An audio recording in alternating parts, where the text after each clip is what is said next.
if you're a cricket fan, you'll know how it feels to be the last man coming out to bat in what's been an extremely impressive batting lineup. But you know what?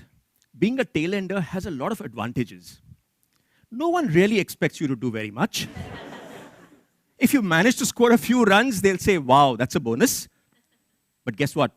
When you finish, everybody cheers and claps because it's time to go home. It's all over. All of us have some childhood memory that's probably etched in our minds.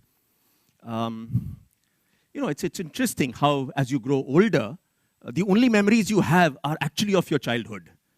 Because, it's amazing how you can remember with great detail what might have happened 40 years ago. But you just can't remember the name of that interesting person you met last night at dinner. I want to start by really telling you a little story about a memory that's etched in my mind, really a childhood memory. And to do that, what I want to do is to take you back to a little bus stop in Mumbai. And here I am, like a 12, 13-year-old school kid, passionate about cricket and fancy myself as a bit of a writer. Okay? And I've just been I've just sent off this letter to the editor of a magazine called Sports Week. And now, as I'm waiting at the bus stop, I see this newspaper vendor by the side with all those magazines laid out neatly in front of him. And I'm saying, I see the latest issue of Sports Week there. Can I go and take a peek to see if that work of art has found its way into the magazine? And I go, and I almost wait for a moment when the newspaper vendor is not looking at me, and I turn quickly to the back of the magazine, and guess what? Out there, I see this masterpiece. A letter written by me has actually got published in Sports Week. My joy knew no bounds. I was thrilled. You have no idea what this means. I mean, Prakash Iyer never looked so good on paper. And, you might argue now, but come on, that was only a letter to the editor. Not true. It was a work of literary genius. It was an all-time classic. I mean, you'll get this bit about literary genius when I tell you what I'd written in the letter. The letter went something like this. Congratulations to Sunil Gavaskar for scoring 100 in the Melbourne Test. Keep it up, Sonny. And if you're wondering how does this qualify as an all-time classic and a futuristic piece of work, remember, it was written 40 years ago, and yet it was less than 140 characters.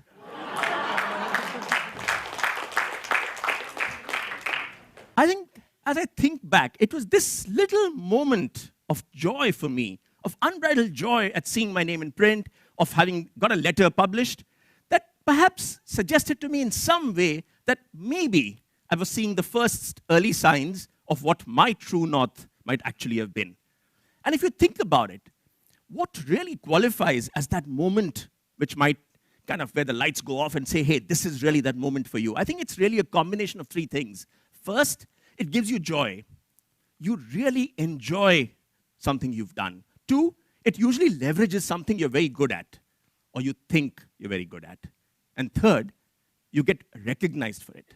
And I think when these three come together, you tend to think, maybe I've got something right. And so, there was this little kid who said, I've got this dream, I want to become a writer, maybe even a cricket commentator.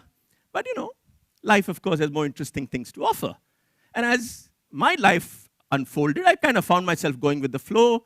And, I found myself going to B school, to business school. And for those of you who may not know it, B school is a code word for another kind of bus stop, where a lot of people who have no idea what they want to do in their lives actually go, spend 2 years waiting for a bus to come along, and at the end of 2 years, you have this rush of buses, all of which come and ferries all these people out to a land which hopefully is a land of plenty.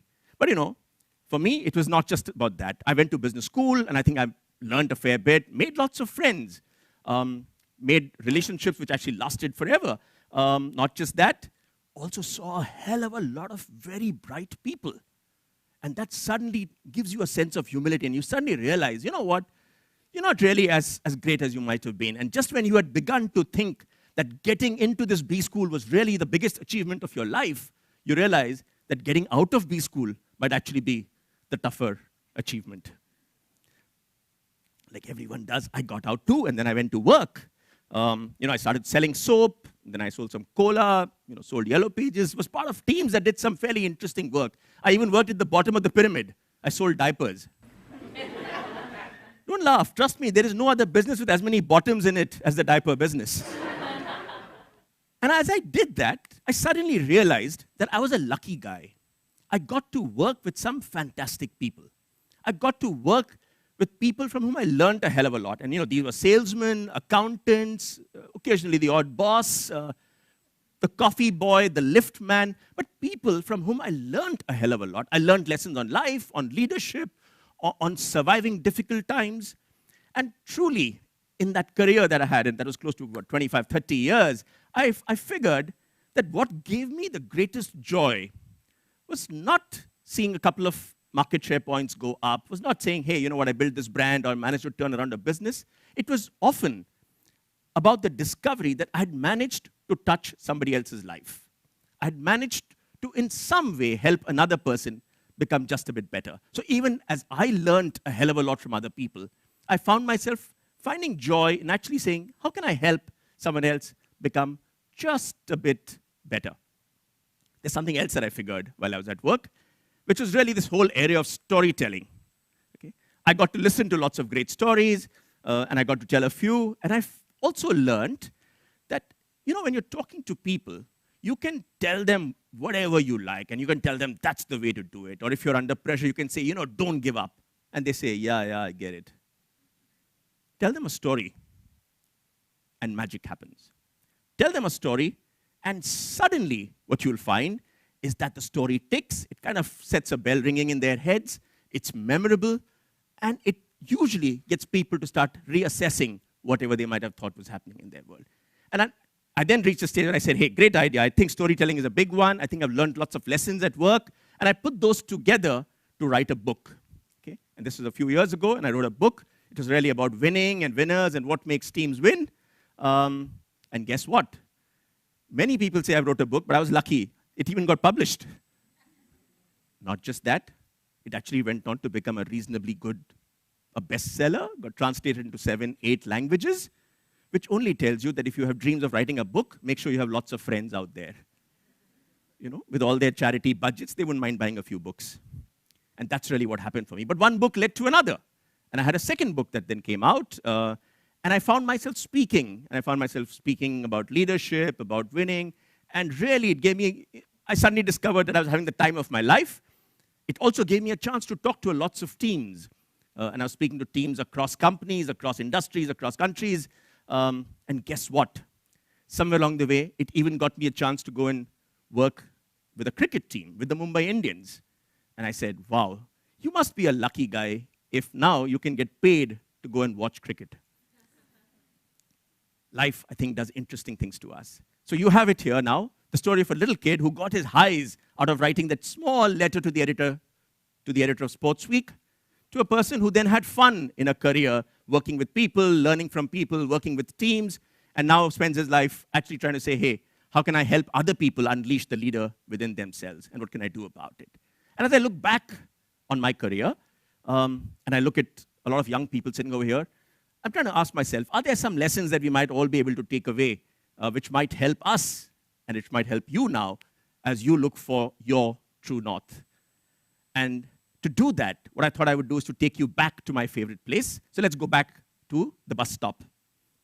Imagine now that you're waiting for a bus to take you to your destination, to take you to the land that you've been dreaming about. And as you wait for that bus, and as you try and get onto that journey, maybe there are some lessons that we can all learn on what it takes to find your true north.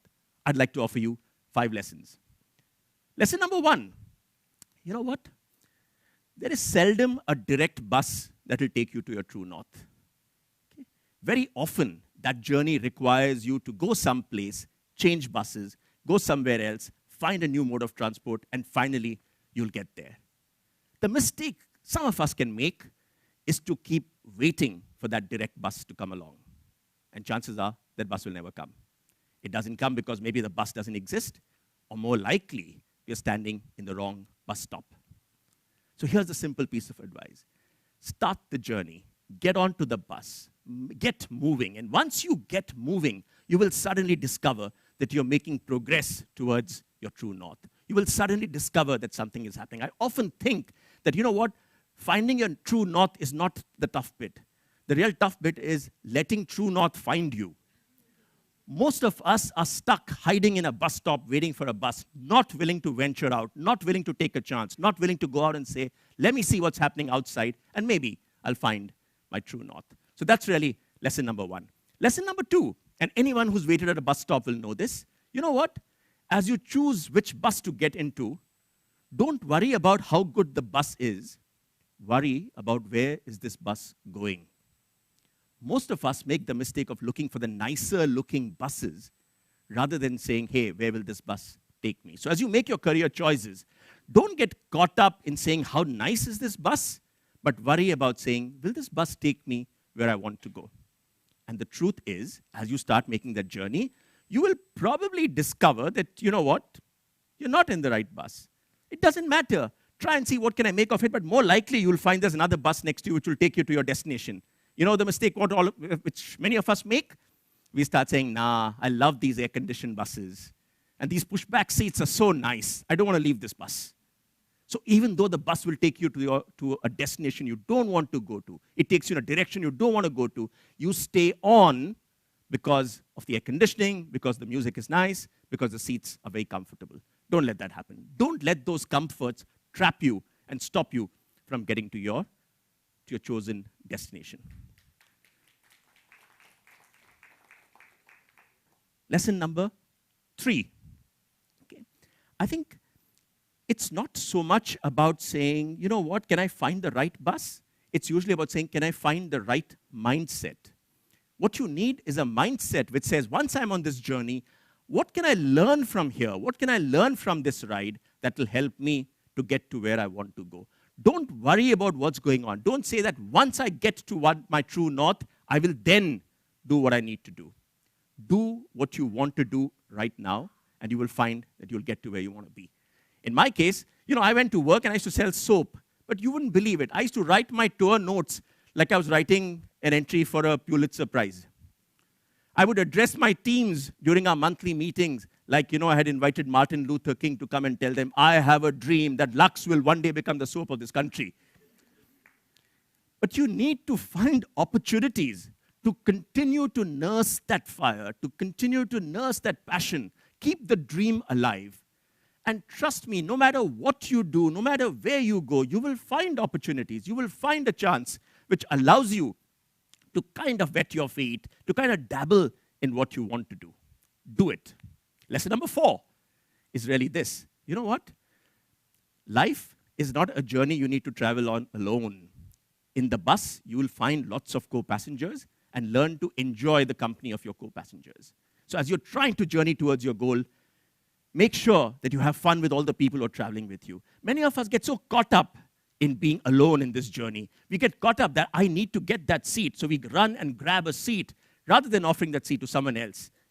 I discovered in my life that most of my dreams came true because I was lucky I had co-passengers who helped me to find what I was looking for.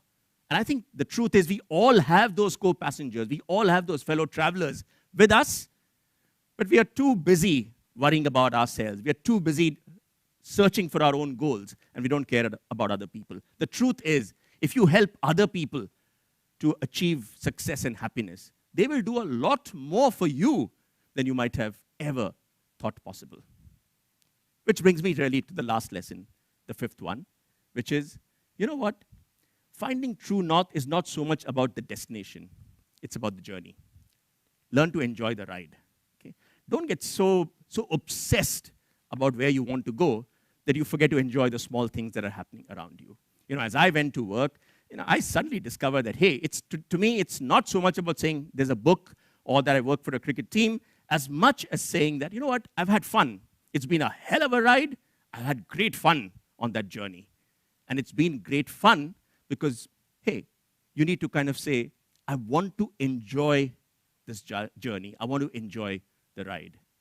And therefore, as you wait to get onto a bus, make sure that you don't forget to have fun. In fact, don't forget to also look around at the newspaper vendor next door and the magazines that he might actually be selling out there. I just want to end now with with one last story. I've often felt that the one thing that seems to stop many of us from achieving our true north is a desire for more. More money, more financial security, more wealth, more. And I think that's something that can keep us all kind of away from where we might want to go. And I personally find inspiration and solace, perhaps, from a little story about Joseph Heller, the author of Catch-22, best-selling author of Catch-22. The story goes that Joseph Heller was invited by a friend to go and have dinner at a party that a friend of his was hosting, an investment banker in New York was hosting. And Joseph Heller said, of course, I'll come along. As you can see, authors usually like a free meal. So Joseph Heller goes along, and while they are there, he's sipping his wine, and his friend looks at Joseph Heller and says, do you recognize that our host, the investment banker, probably makes more money in a day than you have made in a lifetime out of your books?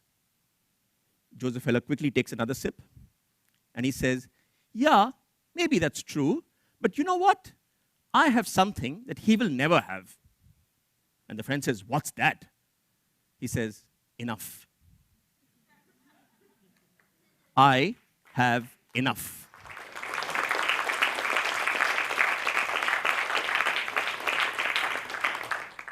Enough said. Thank you very much.